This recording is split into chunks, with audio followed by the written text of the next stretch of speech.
Y buenas noches, estimados. Gracias por estar otra vez en la sesión, nuestra segunda sesión del curso de valoración de empresas.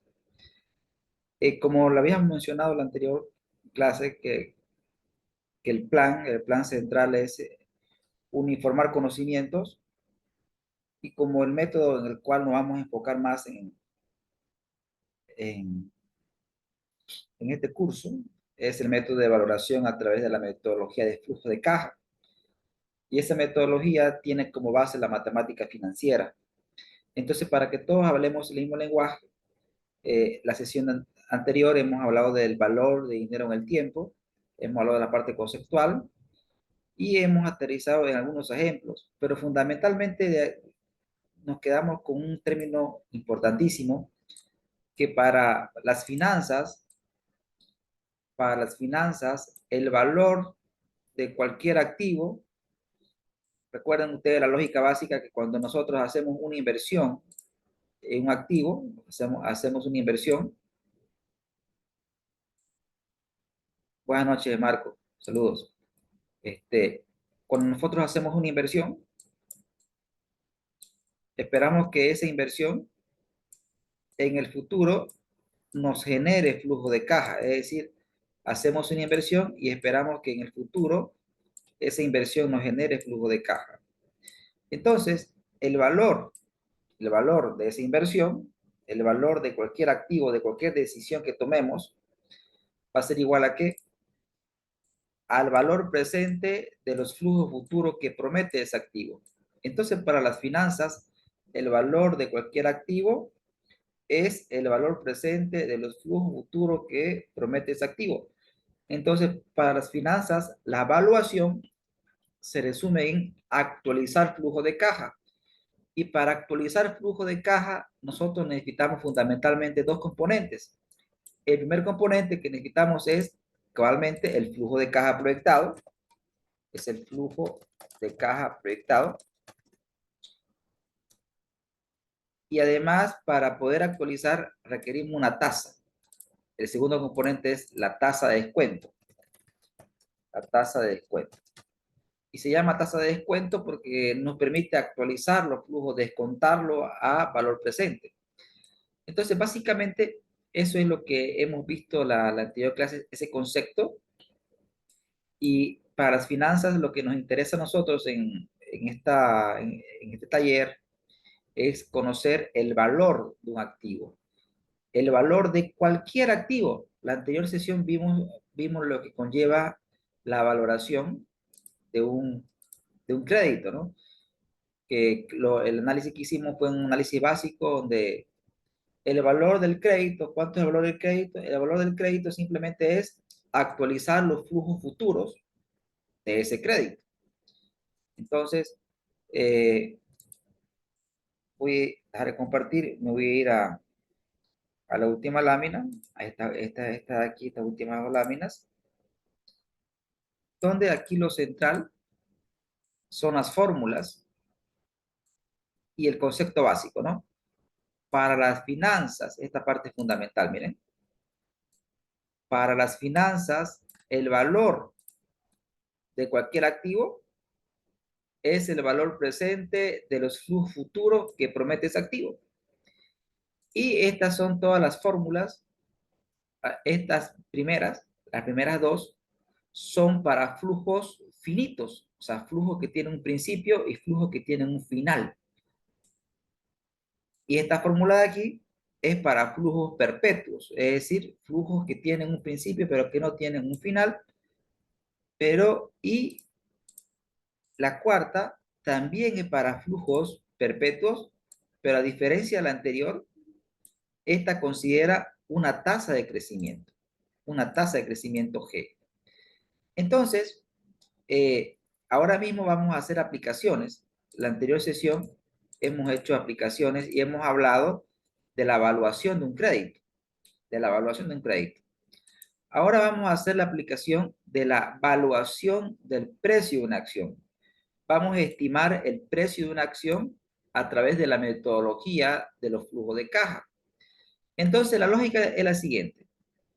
Si nosotros vamos a evaluar una acción, deberíamos preguntarnos Ok, para determinar el valor de una acción, tengo que determinar cuáles son los flujos que esa acción me va a generar en el futuro. Entonces, nos planteamos dos hipótesis fundamentales. Cuando compramos una acción, nosotros esperamos, primero, podemos tener dos posturas, ser un inversionista de corto plazo o un inversionista de largo plazo.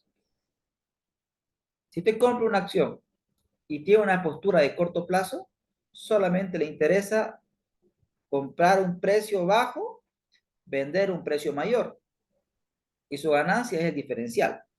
Es decir, los inversionistas de corto plazo buscan solamente diferencial de precio y son los que se dedican a hacer trading, es decir, comprar y vender acciones de manera diaria. Pero sin embargo, existen otros inversionistas que son inversionistas de largo plazo, como por ejemplo Warren Buffett, el más referenciado en este tema. Él, por ejemplo, es un inversionista de largo plazo. Él no hace trading. Él compra hoy y espera retorno mañana. Mañana es 2, 3, 5, 10 años. Entonces, un inversionista de largo plazo, ¿qué es lo que busca? Busca dividendos. ¿Qué es el dividendo? Es la parte de la utilidad que se reparte a los accionistas. Entonces, cuando nosotros compramos una acción y la queremos evaluar, la estamos evaluando desde la óptica de un inversionista a largo plazo. Es decir, esperamos ser parte de la empresa y esperamos recibir dividendos en el tiempo. Entonces, bajo esa lógica, nosotros tenemos un periodo cero en el cual vamos a hacer la compra de la acción y lo que nosotros hacemos es proyectar los dividendos que la empresa promete en el futuro. Entonces, proyectamos los dividendos, es decir, y lo hacemos bajo dos supuestos. El primer supuesto simple es pensar que los dividendos sean constantes. Es decir, y tengo una pregunta. Ah, excelente, Omar. Omar está existencial, ¿no? Otra pregunta de Omar. Omar dice, ¿y si no hay dividendos? Su pregunta es terriblemente pertinente, Omar. Igual nosotros podemos estimar el valor de una acción. Claro que sí. Más adelante, en este curso quizás con los problemas, le voy a responder a la pregunta de Omar. Claro, porque si queremos estimar el valor de acción, la pregunta es, la hacemos en función a los dividendos que esperamos recibir en el futuro. Es decir, esperamos recibir un dividendo 1, un dividendo 1, esperamos recibir un dividendo 2, esperamos recibir un dividendo 3, perdón, un dividendo 3. Bueno, y aquí era un dividendo 4, ¿no? Aquí me equivoqué, ¿no? Salté. Un dividendo 4. Y aquí un dividendo 4. Y obviamente esto se va hacia más infinito. Entonces, si nosotros queremos estimar, ahorita respondo a su pregunta, muy pertinente, Omar. Entonces, nosotros ¿qué hacemos? Proyectamos los dividendos. Se proyectan los dividendos y tenemos dos supuestos. Bueno, pueden haber varios, pero los más conocidos son dos. El primero, asumir que los dividendos sean constantes. Entonces, asumimos que los dividendos sean constantes. Y lo segundo es que nosotros hacemos que eh, esos dividendos que están en el futuro, nosotros los traemos a valor presente, es decir, actualizamos los dividendos. Entonces, el valor actual sería igual a qué? Al valor presente de qué? De los dividendos que estamos proyectando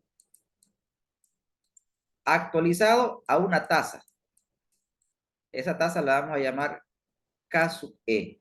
Es decir, si nosotros queremos encontrar el valor de una acción, necesitamos dos componentes fundamentales.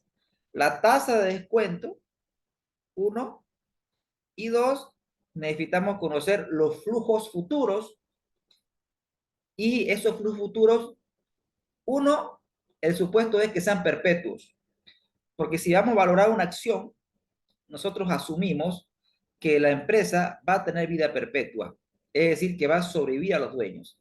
Y si va a sobrevivir a los dueños, pensamos que vamos a recibir dividendos de manera perpetua, es decir, la acción la transferiríamos a nuestros hijos y a los hijos de nuestros hijos, y así sucesivamente.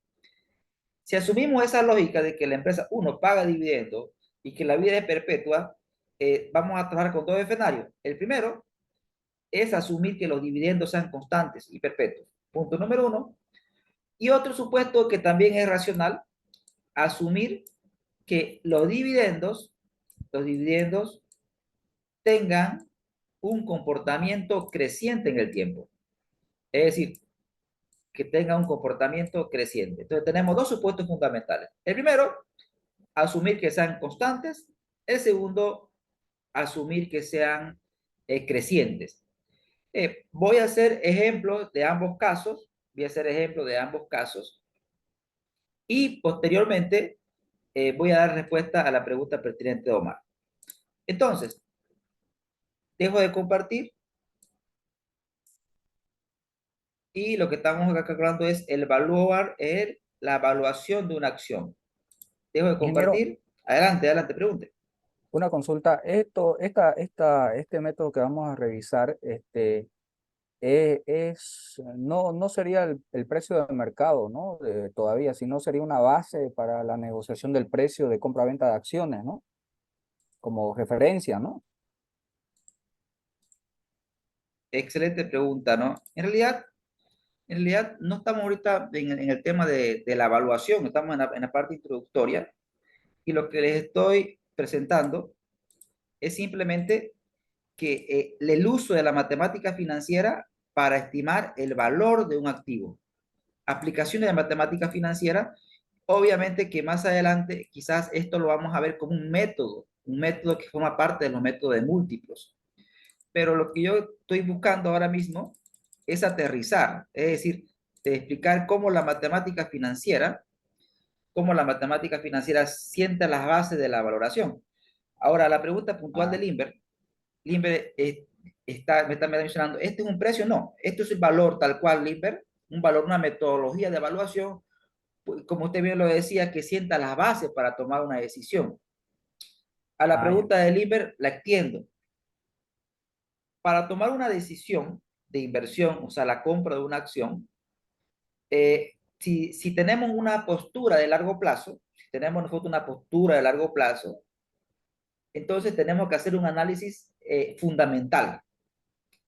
Y el análisis fundamental, es dos tipos de análisis, un fundamental y uno técnico. El fundamental es para largo plazo, el técnico es para de corto plazo. Dentro del análisis fundamental, una variable crítica es estimar el valor de una acción. Estimar una valor de una acción, ¿para qué? Para poder determinar si la acción en el mercado está sobrevalorada o infravalorada. Y en función de aquello, tomar la decisión de comprar, en un caso, y en otro caso, tomar la decisión de vender. Pero la metodología de la evaluación y acá me detengo a explicar un poquito más, dado la pregunta de Limber. Hay una cuestión, por ejemplo, referencio acá a Warren Buffett que dice lo siguiente. Él no cree mucho en el tema de la oferta y la demanda en el mercado, porque eso está, según él está afectado por la parte psicológica de las personas. Y muchas veces la parte psicológica de la persona hace que en un momento del tiempo aumente la demanda y eso hace que aumente el precio. Él se basa en el principio básico de las finanzas. ¿Y cuál es el principio básico? Si yo voy a Pero es que a invertir mí en se me algo, entra. adelante, William. Recto. Ay, Que perdón, te lo quites, sí, pero tienes que cortarlo recto, hijo. Mira el igual se acá, mira. Mira. lo silenció William, estaba en su hogar, ¿no? Bien, bien, para todos. El análisis básico que menciona Warren Buffett es el siguiente. Dice, no, ok, como el mercado a veces puede estar loco, más o menos, si quieren verlo así, está loco. Entonces, a mí lo que me interesa es realmente lo intrínseco de la empresa. Es decir, si yo voy a invertir en esta empresa, yo quiero ver realmente el valor de la acción, pero ¿qué? El valor de la acción a través de los flujos futuros. Porque yo quiero flujos y quiero flujos en el futuro. A mí me interesa la capacidad de esta empresa para generar flujos. Entonces, lo que hacemos es una metodología de evaluación, donde se proyectan los flujos de caja y lo traemos al presente y estimamos el valor de la acción y en función de esta metodología decidimos, ok, por ejemplo, si el valor de la acción, si el valor de la acción, si el valor, por ejemplo, de la acción común, usted aplicó la metodología y su valor de usted es 100, pero el precio en el mercado, el precio en el mercado, precio de mercado es 200. Entonces, ¿qué está pasando aquí? De acuerdo a mi análisis fundamental, yo he estimado que el valor de la acción es 100, pero en el mercado está 200. Entonces, esta acción está sobrevalorada, ¿no es cierto? Entonces, no compro, porque para mí, en función a los flujos, vale 100, pero el mercado dice que vale 200, entonces no compro. Pero si se da lo inverso, de acuerdo a mi metodología de evaluación, yo he estimado que el valor de la acción, o sea, el valor en función a los flujos futuros es 200, pero en el mercado está 100. Ah, bueno, compro porque de acuerdo a mi evaluación, la acción vale 200 y está infravalorada. Vale 100 en el mercado. ¿Se entendió el punto, Limber? Sí, muy claro, Licen, gracias. Genial. Ahora, Eh, explico el ejemplo, vuelvo al principio, y estamos viendo la matemática financiera, cómo se aplica a la evaluación y viendo las diferentes fórmulas que nos van a servir mucho para ver algunos ejemplos más adelante. Por ejemplo, ¿qué cosas sabemos de una empresa? Si usted va a comprar una bolsa, una empresa de cotiza en la bolsa, ¿qué va a tener como dato? Va a tener el dividendo proyectado, o sea, las empresas tienen un dividendo proyectado. Las empresas proyectan dividendos. Ojo, en el caso de que la empresa paguen dividendos, porque si no pagan dividendos, la metodología va a cambiar, y eso lo vamos a ver más adelante, porque la pregunta era pertinente, la del colega. La pregunta del colega, y profesor, usted no va a enseñar con dividendos, ¿y qué pasa si no hay dividendos? Hay un camino, más adelante le voy a explicar. Entonces, tenemos nosotros el dividendo, digamos, vamos a asumir que esta empresa paga un dividendo de $100 por acción, y los inversionistas exigen 20% de retorno anual. Entonces, esto es una promesa de la empresa, esto es una promesa y aparece como proyectado en las empresas, y esto es la expectativa del inversionista. Y aquí hay algo importante: cuando nosotros valoramos una acción, recuerden ustedes que la acción estamos valorando, voy a hacer nuevamente un balance, cuando nosotros valoramos una acción, nos estamos enfocando en el patrimonio, nos estamos enfocando en esta parte de aquí, en el dueño solamente. Y como nos estamos enfocando en el dueño, tenemos que enfocarnos en el KE, donde K sub E, ¿qué viene a ser? K sub E es la rentabilidad que exige el dueño. ¿Cuánto debe exigir el dueño? Y el modelo que vamos a ver nosotros más adelante es el modelo KPM, el modelo KPM, el modelo de evaluación de activos de capital. Entonces, este modelo KPM nos permite determinar cuánto es la rentabilidad que yo debería exigir por invertir en una empresa. ¿Cuánto es?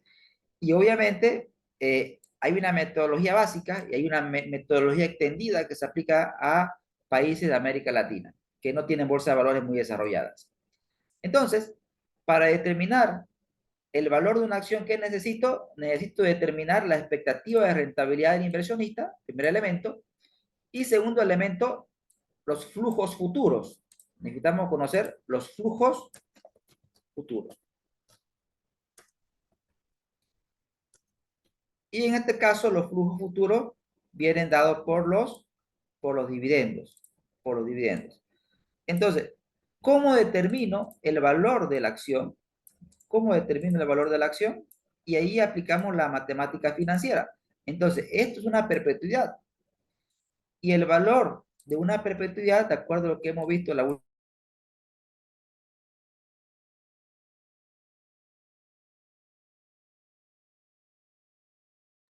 ¿Recuerdan la fórmula? El valor presente de una perpetuidad es la siguiente, que es el valor actual, a que es igual a una fracción, donde dividimos el flujo de caja entre una tasa. Entonces, si queremos nosotros conocer el valor actual de una acción, el valor actual de la acción, ¿a qué es igual? Simplemente lo que tendríamos que hacer, es dividir la tasa, digo, el dividendo entre la tasa. Entonces, de acuerdo a esta metodología, el valor de una acción, ¿cuánto es? $100 por acción. Asumiendo que la empresa paga o promete pagar un dividendo de 100 de manera perpetua. Recuerden que esta fórmula es terriblemente pequeña pero poderosa, porque esta fórmula, ¿qué es lo que hace? Nos permite actualizar flujos futuros. Entonces, bajo esta metodología, el valor de una acción es 500. ¿Estamos, señores, hasta ahí? Sí, correcto. Perfecto, genial. Primer ejemplo. Ahora, segundo ejemplo. ¿Qué pasaría si, voy a borrar la pizarra? ¿Qué pasaría? Voy a seguir con este ejemplo y colocar acá abajo. Ejemplo 2. En el ejemplo 2, ¿qué pasaría ahora mismo si estas acciones ya el dividendo que prometen ya no es un dividendo fijo, digo, sino más bien tiene un comportamiento con crecimiento geométrico? Es decir, vamos a asumir que está creciendo a 3%. Es decir, luego repito, cada uno de estos componentes nosotros lo vamos a encontrar, vamos a ver dónde salen, cómo se obtienen. Ahora simplemente la finalidad es aplicar la matemática financiera en términos de valor presente. Es decir, el concepto básico de la finanza. El valor presente de cualquier activo es el valor presente de los flujos que promete ese activo. En este caso, esta empresa nos está prometiendo pagar un dividendo de $100 cada año por cada acción, pero sin embargo, esto va a crecer a un ritmo del 3% anual. Entonces, ¿cómo encuentro el valor actual de la acción? ¿Cómo encuentro el valor de la acción? Entonces, si tiene una tasa de crecimiento, ¿eso qué quiere decir? En términos de ejemplo, por ejemplo, a ver, detalle, aquí voy a colocar periodo 0, periodo 1, periodo 2 para que se entienda. El flujo de caja que promete la inversión, ¿a qué va a ser igual? Por ejemplo, esto quiere decir que el flujo de caja número 1 van a ser estos 100 del primer año. Pero dice, como va a crecer, dice, el segundo año, el flujo de caja del segundo año, va a ser igual al flujo anterior por 1 más la tasa. 1 más la tasa, más el 3%. Y de este año, este señor por 1 más el 3%. Es decir, fíjense ustedes que los flujos de caja tienen un comportamiento creciente, pero solamente para el ejemplo dice 3, pero en realidad esto es hacia más infinito. En consecuencia, si yo quiero conocer el valor de la acción, lo que debo hacer es actualizar los flujos de caja. Estos flujos de caja los actualizo al periodo 0, y para encontrar el valor actual, recuerden la fórmula, ¿a qué es igual? Es igual al dividendo del año 1 dividido entre ¿qué? Dividido entre el caso E menos la tasa de crecimiento. Es decir, esta fórmula lo que hace, también es chiquitita pero poderosa, lo que hace esta fórmula es actualizar los flujos, primero, perpetuos, porque es hacia más infinito, y segundo, crecientes. Entonces, lo que hace esta formulita bien sencilla, bien básica, es actualizarlo. Pero fíjese acá lo central. Cuando aplico la fórmula, toda esta corriente de flujo, ¿a dónde me la bota? Un periodo antes. Es decir, si el flujo perpetuo empieza en el año 1, me lo bota en el periodo 0. Pero si empezara en el periodo 2, me lo botaría en el periodo 1. Si los flujos perpetuos empezaran en el periodo 3, ¿dónde me lo botaría? En el periodo 2. Entonces, esa parte es central para la valoración. Cuando aplico esta fórmula de valor presente de una perpetuidad con comportamiento creciente, lo que estoy encontrando es el valor actual de una corriente de flujos, pero escuchen bien esto, un periodo antes del primer flujo. Es decir, si el primer flujo es en el año 1, me lo bota en el periodo 0, o sea, en el valor actual. Pero si el flujo comenzara en el periodo 2, me lo botaría en el periodo 1. Pregunto, colegas, ¿esta parte se entiende? ¿Les queda claro? ¿Sí? Gracias, Percy. Muy bien. Entonces, entendido el concepto, lo que hacemos es simplemente igual este señor dividido entre este señor menos el 3%. ¿Sí? La fórmula es terriblemente fácil, pero más que la fórmula, los conceptos de qué hace la fórmula. Entonces, lo que la fórmula está haciendo, me está trayendo al presente una corriente de flujos perpetuos con comportamiento creciente. Señores, ¿concepto claro?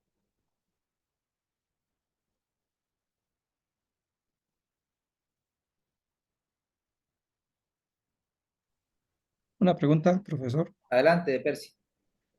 Esto significa que si en la empresa, en la evaluación que se pretende hacer, existen unos, qué sé yo, 4 años que se entiende que no vamos a producir utilidad, o sea, dividendos, que no vamos a entregar dividendos, entonces habría que hacer otra actualización, ¿no?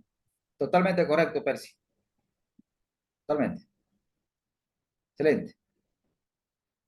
Muy bien. Gracias, Percy. Muy bien. Ahora, haciendo nuevamente el esquema, estamos viendo cómo la matemática, fíjense, no estoy hablando de valoración de empresa, ¿no? Estoy hablando cómo la matemática financiera me permite actualizar flujo futuro al presente. Eso es lo que estamos viendo ahora mismo. Ahora, la matemática financiera, aplicando el concepto básico, acá lo voy a colocar préstamo para que lo tengamos así. Préstamos, aquí es un ejemplo de acciones.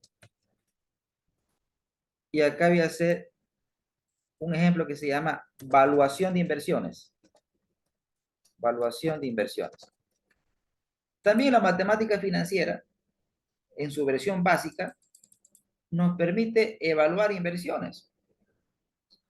Porque si nosotros queremos evaluar la rentabilidad de una inversión, simplemente tenemos que partir de una lógica sencilla.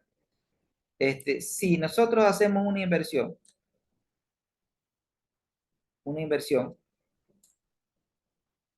bien, si hacemos una inversión, pero aquí ya voy a explicar un poco de algunos conceptos que, obviamente, todo lo que estamos viendo, señores, créanme que todo lo que estamos viendo como introducción lo vamos a aplicar en la evaluación. Todo. Así que estamos construyendo una casa con buenos cimientos. A ver, antes de explicar el tema de evaluación de inversiones, tengo que explicar necesariamente algunos conceptos que los voy a explicar en la valoración, pero como este introductorio lo explico una vez para que se entienda la lógica.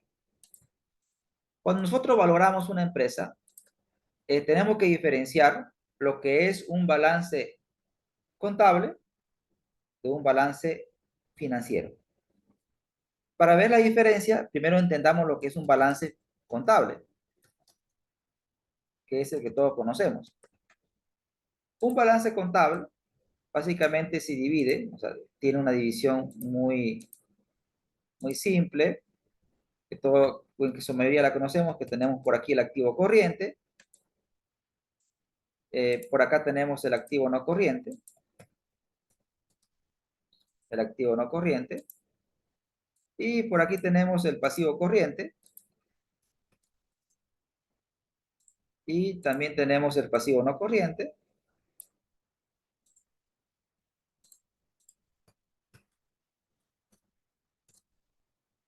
Y finalmente tenemos el patrimonio.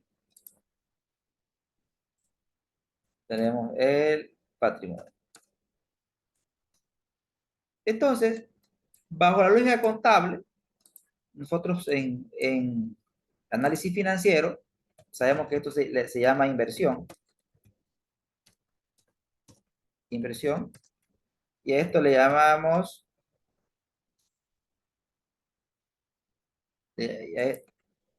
Deme un segundo, por favor, se apaga mi batería. Un segundo.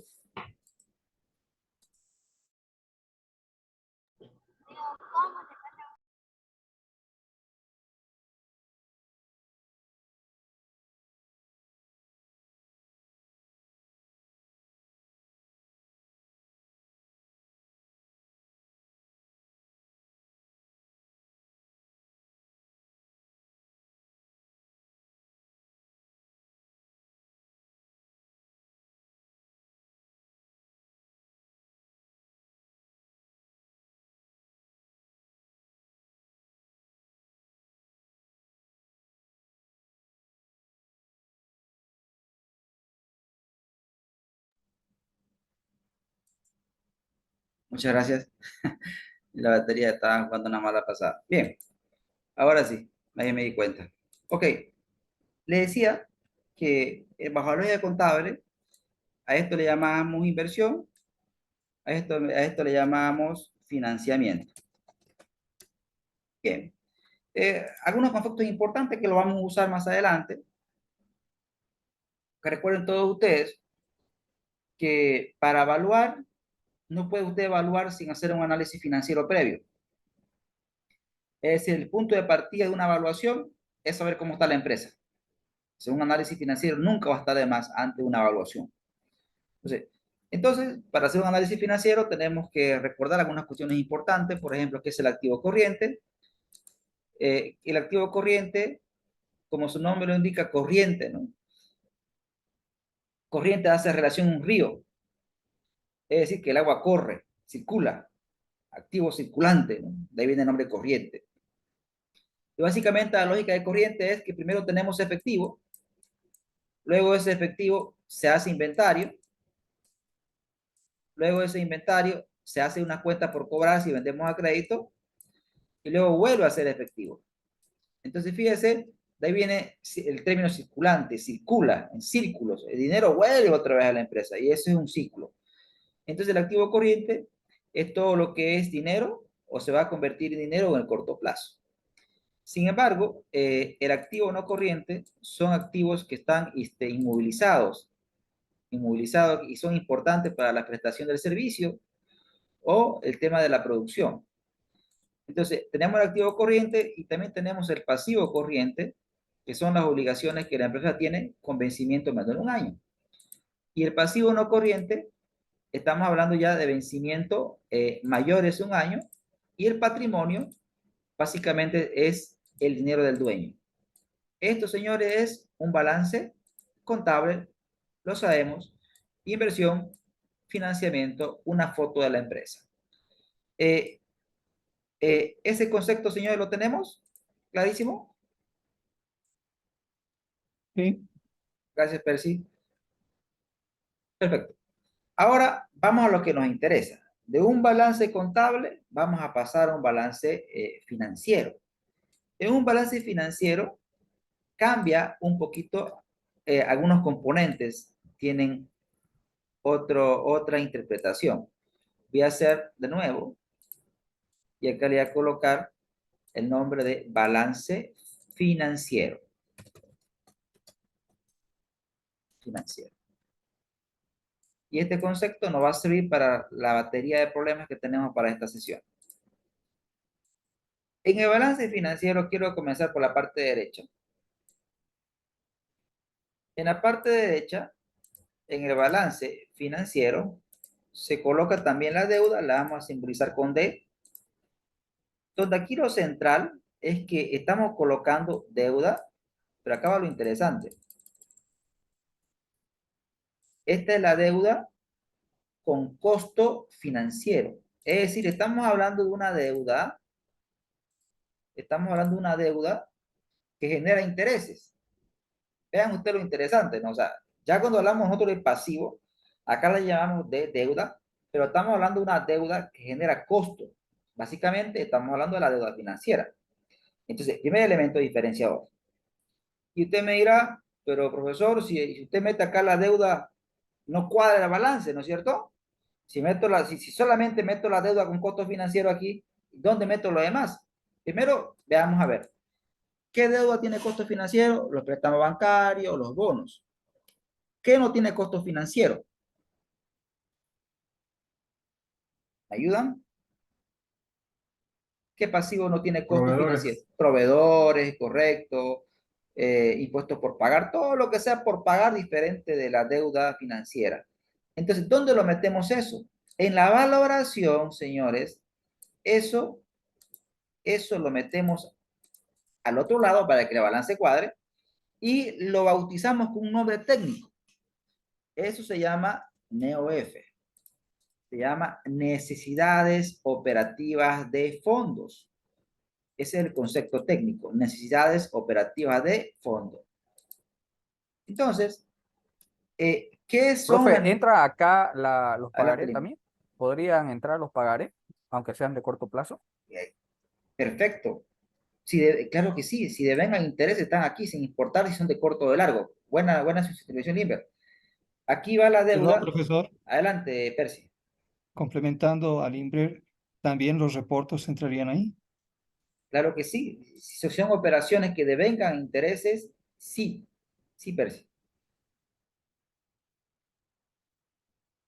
Ahora, qué viene acá al otro lado? Al otro lado viene las necesidades operativas de fondo, donde metemos, acá el checklist es, si genera intereses, va.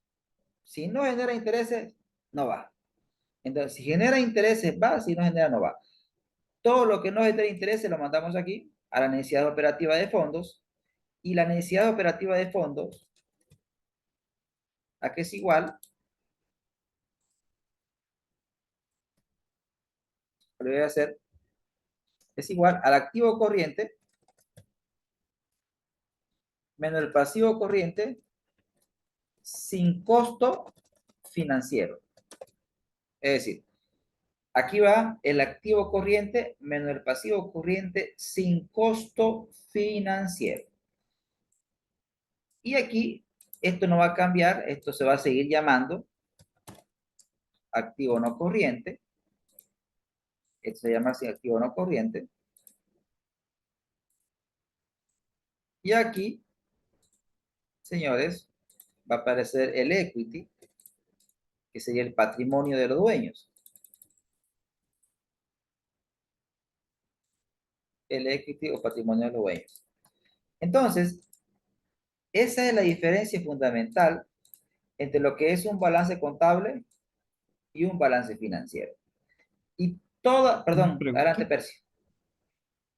profesor, para fines de un patrimonio autónomo que sea, por ejemplo, una titularización, precisamente la titularización es esa deuda, ¿sí? Claro que sí, Percy. Tiene lógica lo que usted dice. Bien, ahora hay una cuestión acá importante que quiero que pendiente del balance financiero y es que la lógica de la valoración, la lógica de la evaluación de un proyecto de inversión gira en torno a un balance financiero. Es decir, en este caso voy a hacer ejemplos de evaluación de inversiones acudiendo a la matemática financiera. Entonces, bajo la lógica de la matemática financiera, vamos a evaluar, nosotros ahora mismo, una inversión.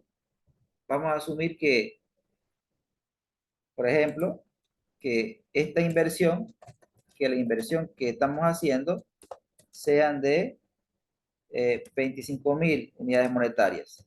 Estamos invirtiendo 25.000. Ok. Ahora, recordemos los conceptos básicos. Cuando nosotros hacemos una inversión, esperamos que esa inversión nos genere flujo de caja libre en el futuro, ¿no es cierto? En este ejemplo, voy a asumir que el flujo de caja libre de la inversión sea de 10.000. 10.000. Entonces, este lado me genera flujo de caja, o sea, la inversión genera flujo de caja.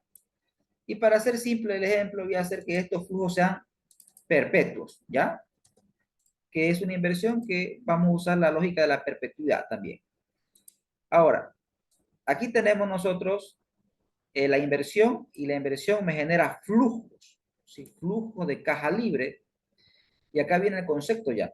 Flujo de caja libre, ya nos está introduciendo al lenguaje del flujo. Cuando nosotros hablamos de flujo de caja libre, y acá voy aclarando, el flujo de caja libre es igual al flujo de efectivo operativo más el flujo de efectivo de inversiones. Es decir, se llama libre porque es libre de deuda. El flujo de caja libre no toma en cuenta la deuda. Entonces, tenemos por una parte el flujo operativo y por otra parte tenemos el flujo de inversiones. Ahora, y aquí aterrizo un poco más. El flujo de caja libre está integrado por un flujo que se llama operativo y un flujo que se llama el flujo de inversiones. Ahora bien, voy a hablar un poquito más del flujo de caja libre. Ahora hablemos del flujo de efectivo operativo. ¿Cuáles son los componentes? Pero antes de hablar de los componentes, vamos a lo central de las finanzas. Como ustedes bien saben o han visto en otros cursos anteriores, en finanzas, para maximizar el valor, tomamos decisiones.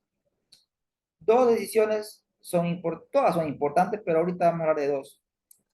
Las decisiones operativas y las decisiones de inversión. Las decisiones operativas afectan al FEO, al flujo de efectivo operativo. Las decisiones de inversión afectan al flujo de efectivo de inversión. Es decir, que en el flujo de caja libre, señores, ustedes ven dos decisiones. Ven las decisiones operativas y ven las decisiones de... Denme un segundo, que por aquí pues está muy mal la conexión y estoy con mis megas. Pero estamos bien, estamos excelentes. Ay, para rato.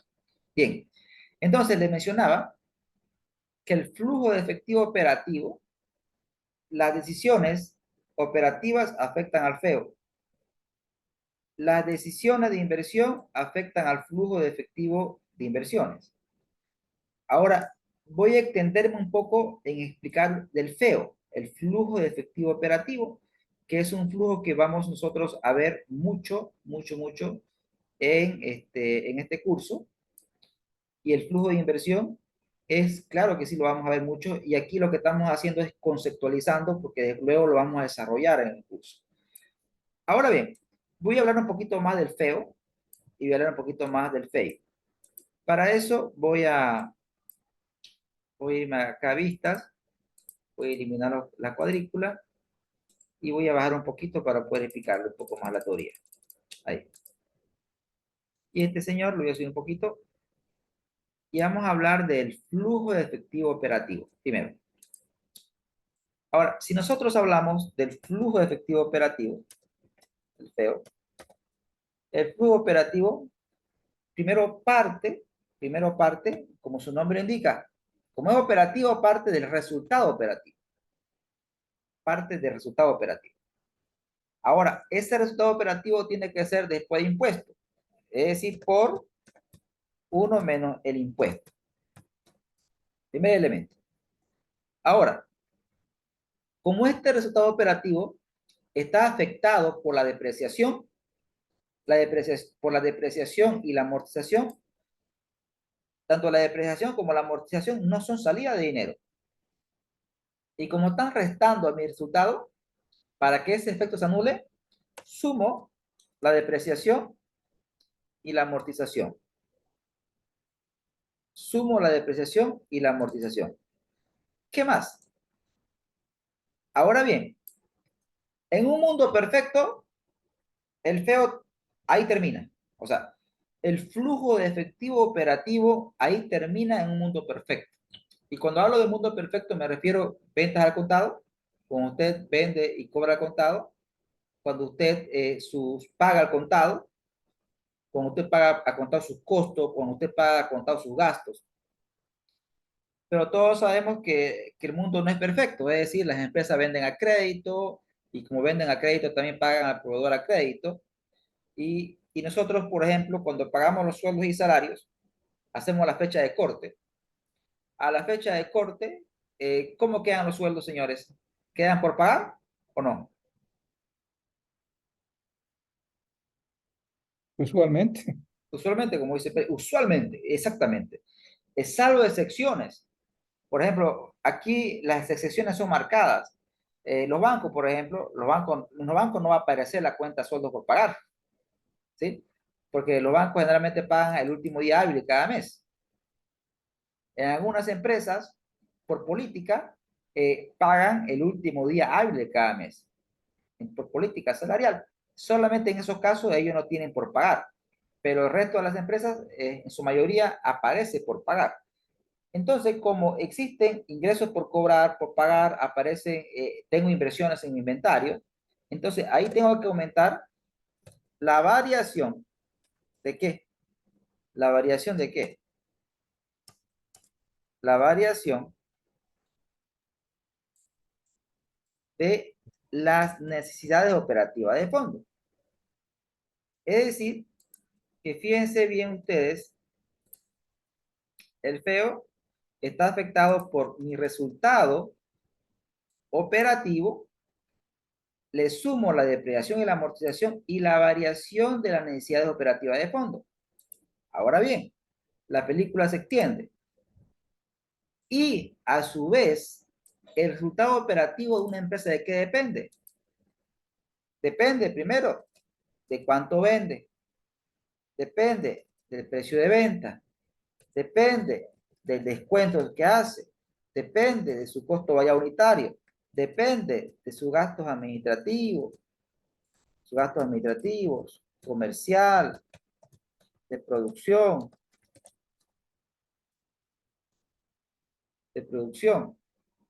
Entonces, podemos resumir que una empresa, si quiere maximizar su flujo operativo, por favor, tengamos claro aquí los conceptos, que son conceptos que después lo vamos a ocupar. Entonces, el resultado operativo, ¿qué lo mueve? ¿Qué mueve mi resultado operativo? Perfecto, lo mueve el volumen de ventas. Y el volumen de ventas generalmente lo maneja o lo gestiona el área comercial y de marketing de una empresa. Y para el volumen está el área comercial, pero obviamente no es nomás vender. Si es una empresa que produce, veamos la producción, si tenemos la capacidad para producir, ¿no es cierto? Entonces también interviene producción. El precio de venta, si queremos tener más feo, tenemos que generar valor. Recuerden ustedes la clase anterior, solamente las empresas que generan valor pueden subir precios. ¿Se entiende? Pueden subir precios. Si usted genera valor, puede subir precios. Pero si usted no genera valor, sube el precio y va a estar fuera del mercado.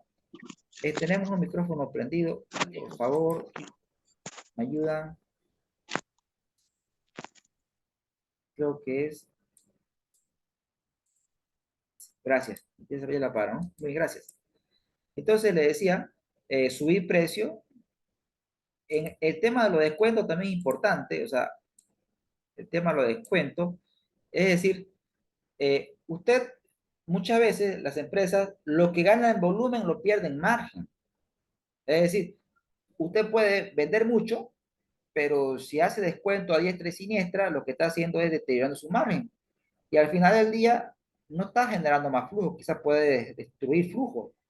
Entonces, en el tema de la venta hay que vender, pero cuidando el margen. Una cuestión importante, el tema del costo. Primero, paso 1, medirlo. Paso 2, buscar reducirlo en el tiempo, o sea, buscar eficiencia. Este lo tengo que bajar. Y obviamente los gastos, mantener o bajar en el tiempo. Entonces debo buscar eficiencia. ¿Cómo busco eficiencia? Tomando decisiones en precio, volumen, costo o gasto. Eso por una parte. Ahora, este otro componente, la necesidad operativa de fondo, fundamentalmente, señores, está integrada por, tengo acá una pregunta.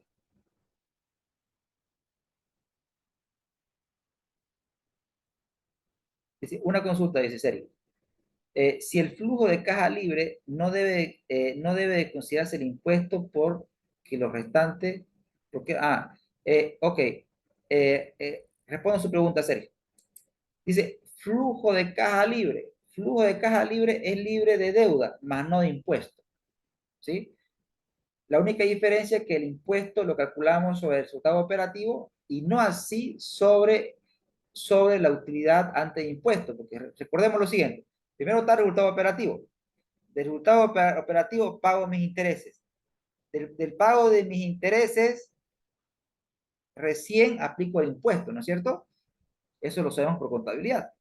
Pero para el flujo de caja libre, el escudo fiscal, que es lo que genera los intereses, no lo consideramos en el flujo. Es decir, el flujo de caja libre es bajo el supuesto que la empresa no tiene deudas. ¿Dónde aparece la deuda? Más adelante, la deuda tiene que aparecer en un lado. Cuando nosotros usamos la metodología de flujo de caja libre, la deuda aparece en la tasa, Sergio. No aparece en el flujo, ¿sí? Es por eso que libre de deuda, más no libre de impuestos. ¿Se entiende, Sergio? ¿Respondí su pregunta? Perfecto. Gracias, Sergio. Y le decía que la variación de la necesidad operativa de fondo, y acá tenemos que ver lo más relevante. Cuando nosotros hablamos de necesidad operativa de fondo, estamos hablando fundamentalmente de las cuentas por cobrar, y estamos considerando el inventario aquí, y estamos hablando de las cuentas por pagar. Por favor, tomen nota. Todo esto lo vamos a ver también más adelante. No termina la película y es decir, cuando nosotros hablamos de la necesidad operativa de fondo, estamos hablando fundamentalmente de las cuentas por cobrar, del inventario, de los proveedores. Y si hablamos de esto, señores, si hablamos de las cuentas por cobrar, si hablamos del inventario y hablamos de las cuentas por pagar, también necesariamente aquí estamos hablando del periodo promedio de cobro. Aquí estamos hablando del periodo promedio de inventario y acá estamos hablando del periodo promedio de pago. Entonces, estos componentes son fundamentales para hacer una proyección. Es decir, elementos clave en mi FEO, eso es lo que tenemos que tener claro, elementos críticos en mi FEO es volumen, precio, descuentos si los hay, el costo variable y los gastos administrativos, comerciales, y dentro de los comerciales también están los de marketing. Y obviamente está también la gestión de capital de trabajo. Profe, la variación de las cuentas patrimoniales entraría ahí.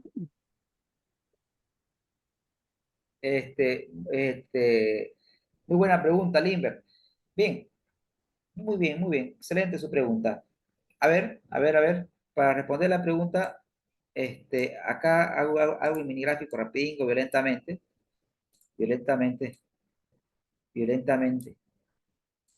rapidito. Ahí, miren. Voy a responder la pregunta del Limber. Acá tenemos la necesidad operativa de fondos y acá tenemos el activo no corriente. ¿Listo? El libre nace de aquí. O sea, libre de deuda. Fíjese, ¿qué entra en el libre? Capital de trabajo, inversiones. Y usted me pregunta, ¿y profesor, y el patrimonio? No, porque el patrimonio forma parte del flujo de financiamiento. Porque el patrimonio, Limber está aquí en el equity, ¿sí? Aquí está el patrimonio y acá está la deuda.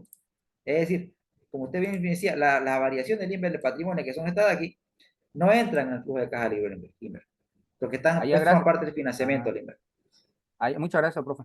Genial. Profesor, Adelante. una pregunta. En el tema de la variación de las necesidades operativas, cuando se trata de cuentas por cobrar inventarios, acá no se toma en cuenta las previsiones contables que se hacen sobre esas cuentas por cobrar o en inventarios por desvalorizaciones, qué sé yo. Genial. En realidad deberíamos hacerlo sobre el neto, ¿no es cierto? Respetando la normativa, porque generalmente esas cuentas son, esas partidas son cuentas regularizadoras, ¿no es cierto? De las cuentas por cobrar, básicamente. Una pregunta ahí. Justo por eso tenía esa duda, porque si yo tengo 100 de cuentas por cobrar y al próximo año también tengo 100, tengo una determinada rotación de cuentas por cobrar, ¿ok? Vienen por las ventas, las cobro, vendo, cobro, qué sé yo. Cuando yo regularizo, cuando previsiono una cuenta por cobrar, la cuenta como tal se hace más chica, más pequeñita. Podría parecer que estoy cobrando mejor y no sé si eso afecta luego en el indicador de la rotación de cuentas por cobrar, ¿no? O sea, de los días en que cobro. Claro que sí. A la pregunta, a la respuesta, Percy. En realidad, cuando nosotros trabajamos con las cuentas por cobrar, eh, si queremos ser algo más preciso o más certero, deberíamos trabajar con el neto, ¿no es cierto? Una vez neteada la regularización, ¿correcto? Ok, contablemente estoy de acuerdo. No sé si financieramente, porque tener cuentas más por cobrar más pequeñas me tendría que reducir, ¿no? La cantidad de días que tardo en cobrar. Es por eso No, que tengo la obviamente, duda. obviamente, Percy, el efecto va a estar, ¿no? O sea, claro que sí que va a afectar a la parte financiera, la adopción de un cierto criterio, pero en el tema de las previsiones, aquí lo que tenemos que tener es ser criteriosos en que si vamos a hacer una previsión, exceptuando los bancos que son muy regulados en ese aspecto, muy regulados y hay una normativa más estricta para ellos. En el tema de las empresas tenemos que tener mucho criterio de que lo que colocamos aquí es efectivamente que tiene harto nivel de certidumbre de que efectivamente no se vaya a cobrar, ¿no es cierto? Bajo esa lógica. Ok, gracias. Bien, Pérez. Ahora bien, en cuanto a las gestiones, en cuanto a la gestión del capital de trabajo neto, que es diferente a la necesidad operativa de fondo, primero preciso eso, la necesidad operativa de fondo no es un sinónimo del capital de trabajo neto, más bien es similar en cuanto a la fórmula, pero si se dan cuenta, la fórmula de capital de trabajo neto es un tanto diferente. La necesidad operativa de fondo es diferente del capital de trabajo neto. Pero, ¿qué lo mueve fundamentalmente? Las cuentas por cobrar, el inventario y las cuentas por pagar. ¿Y qué es lo que tenemos que buscar acá como empresa? Básicamente, la receta básica de que el periodo medio de cobro, cobrar lo más rápido posible, vender lo más rápido posible el inventario y extender en lo más posible el periodo promedio de pago. Entonces, básicamente, si nosotros queremos, si nosotros queremos maximizar nuestro flujo de efectivo operativo, lo que le estoy mostrando son las acciones que deberían tomar o las variables que mueven el FEO. Ahora bien, primer componente, pregunto a todos, ¿se entendió las variables que afectan al flujo de efectivo operativo, señores? Pregunto. Una duda más, profesor. Adelante, Pérez. En el tema de las necesidades operativas de fondos, vendría siendo el activo corriente menos el pasivo corriente que no tiene que ver con obligaciones financieras. Correcto. Eh, Hay activos corrientes que no tienen que ver necesariamente con el giro de negocio. Por ejemplo, cosas como un crédito fiscal, ¿no? O las cuentas por cobrar que tengo por adelantos o entregas con cargo de rendición de cuentas, otras partidas, por ejemplo, un gasto pagado por adelantado por seguros. también forman parte de este NOS. ¿Por qué? Totalmente. Porque en Adelante, la adelante, parte de la siga. variación estamos tratando de ver lo que usted ponía, cuentas por cobrar, inventarios, cuentas por pagar, pero que es parte del ciclo del efectivo del core de negocio, ¿no? Y esas otras partes no son core de negocio. O sea, mi negocio no está hecho para dar un adelanto en sueldos, para un crédito fiscal y esas cosas. De todas formas, se consideran también ahí. Totalmente correcto. Percy, le respondo con un ejemplo.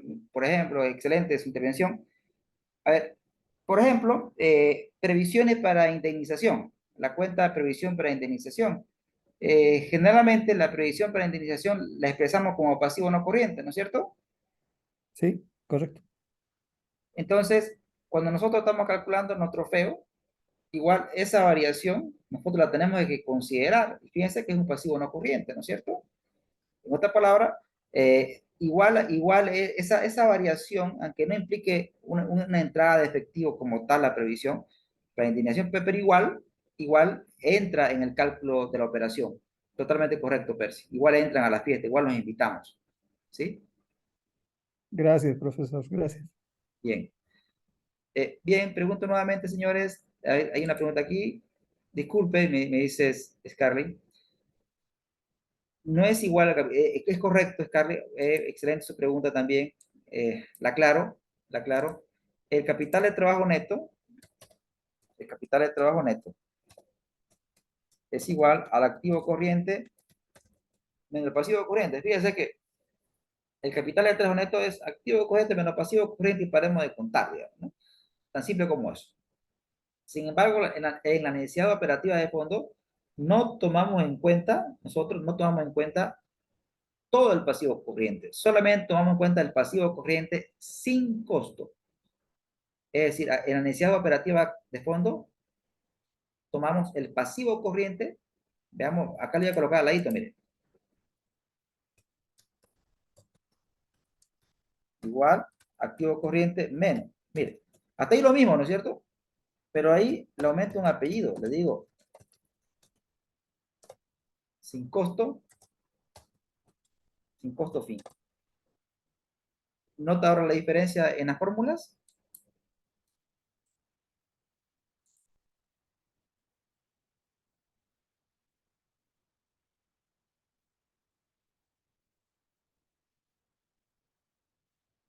Sí, ¿quién me preguntó?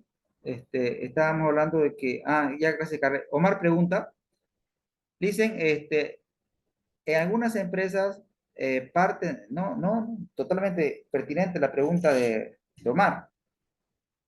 ¿Qué es lo que pasa, no? A ver, como dice el escolarizador, vamos por partes y vamos diferenciando las finanzas de la contabilidad juntos, pero no revueltos. Hay un tema crucial. Y pasa aquí en mi país, en Bolivia también. Imagino que cuando ustedes ven el estado de flujo de efectivo que presentan las empresas para efectos fiscales, van a notar que parten no del resultado operativo. Es decir, si quiere, el flujo de efectivo operativo, aquí en todos los reportes que están en la Bolsa Boliviana de Valores, todos los estados financieros auditados parten de la utilidad neta, ¿correcto? Y luego la depreciación y los demás ítems. Totalmente correcta la observación del colega. Pero en las finanzas ya nosotros hilamos un tanto más fino, porque decimos, la utilidad neta está contaminada por los intereses. Los intereses son fruto de una decisión de financiamiento, no tanto así operativa. En consecuencia, en finanzas, nosotros para valoración y para calcular flujos financieros, que difieren de los contables, para calcular flujos financieros, nosotros partimos del resultado operativo que no está contaminado por los intereses, estimado. Excelente su pregunta. Gracias, Alicia. Gracias. Perfecto, perfecto, perfecto. Entonces, pregunto a todos colegas, ¿el feo está clarísimo? Scarlett pregunta, ¿el crédito fiscal? tal cual entra también Scarlett, en la bolsa, ¿no? Porque también es parte del giro del negocio, ¿no? ¿Responde su pregunta, Scarlett?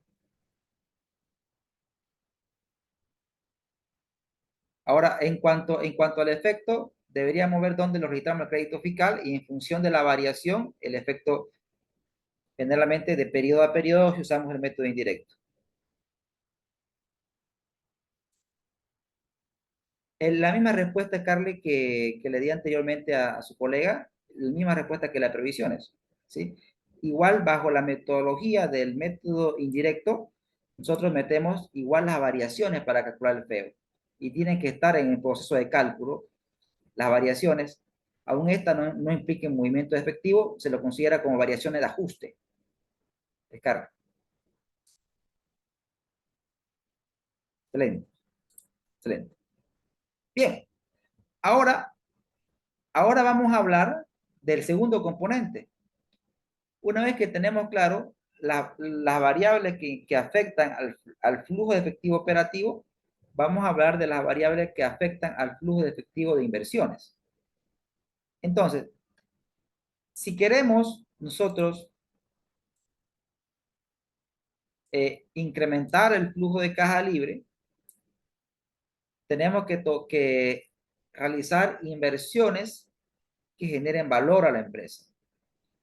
Y las inversiones que generen valor a la empresa, las empresas que generan valor a la empresa, escuchen lo que estoy diciendo, ¿no? Debo aceptar inversiones que generen valor para la empresa. En este punto, ¿estamos hasta ahí, señores?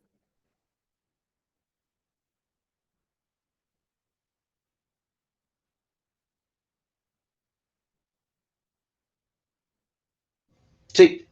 Muy bien. Ahora sí aterrizo con el ejemplo. Ahora sí, ya lo he contextualizado.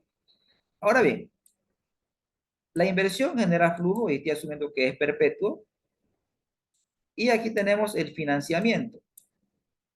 La inversión genera flujo y el financiamiento genera costo. El financiamiento genera costo. Entonces,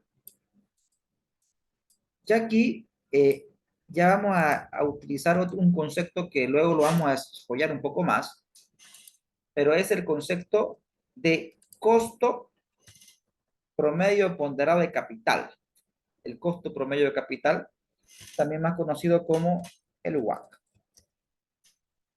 El costo promedio ponderado de capital es una tasa que me representa en promedio ponderado cuánto me cuesta el financiamiento. Y cuando hablamos del financiamiento, estamos hablando de la combinación deuda-patrimonio, no solamente del financiamiento bancario, sino el financiamiento a través de recursos propios. Entonces, en este ejemplo particular, voy a asumir que el financiamiento me cuesta 10%. Luego, repito, parte del curso es calcular esta tasa. Ahora mismo se la estoy dando porque estamos en la introducción. Bien, ahora lo que deberíamos preguntarnos es si, primero, la pregunta número 1, ¿cuánto genera mi inversión en términos de flujos actuales? Pregunta número 1 es determinar el valor actual de quiénes, de los flujos de caja libre. Ahora, ¿cómo determino el flujo de caja libre actual? Digo, no, ok. Si 10,000 voy a generar de manera perpetua, ¿cómo encuentro el presente? 10,000, ¿entre qué lo divido, señores?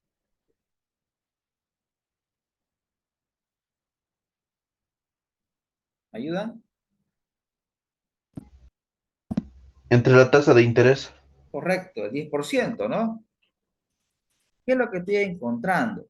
Lo que estoy encontrando es el valor actual de los flujos futuros que genera esta inversión. ¿Estamos aquí, señores? Sí. Bien. Ahora bien, viene un concepto que se llama valor actual neto. Porque si yo quiero saber Si estoy generando valor, ¿qué es lo que hago? A estos flujos le tengo que restar el esfuerzo que he hecho para generarlo. ¿Y cuánto es el esfuerzo?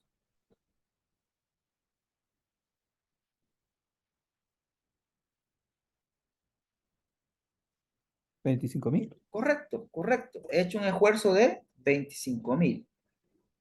Entonces, el valor actual neto quiere decir que esta inversión, la inversión que he hecho, que he realizado, me ha generado estos flujos de caja perpetuo y en términos netos, ¿cuánto me está generando de valor? 75,000 bolivianos o generalmente unidades monetarias. Entonces, ese valor actual neto es una métrica de rentabilidad, pero ¿qué me está diciendo bajo el contexto en el cual estamos? Me está diciendo, ¿sabes qué? Esta inversión que te genera este flujo, te genera valor. ¿Qué quiere decir? Que esta inversión va a hacer que el valor de la empresa se incremente en 75,000 bolivianos. Entonces, un BAN positivo quiere decir que la inversión está contribuyendo a la creación de valor de la empresa, está contribuyendo a que el valor de la empresa se incremente en 75,000. Señores, ¿se entendió el concepto de BAN?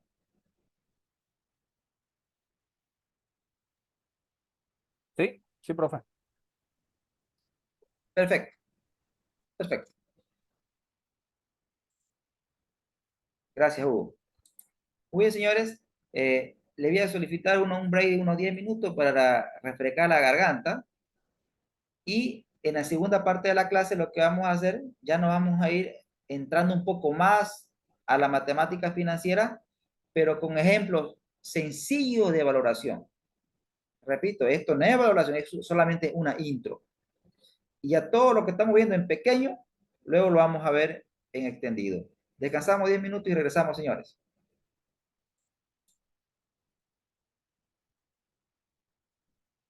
¿Estamos bien hasta aquí? ¿Se está entendiendo lo que estoy explicando? Sí. ¿O estoy muy rápido? Ustedes me dicen. No, está perfecto. Gracias, Percy. Perfecto. Regresamos entonces en 10 minutos. Gracias. Voy a pausar la grabación para que esta parte no salga.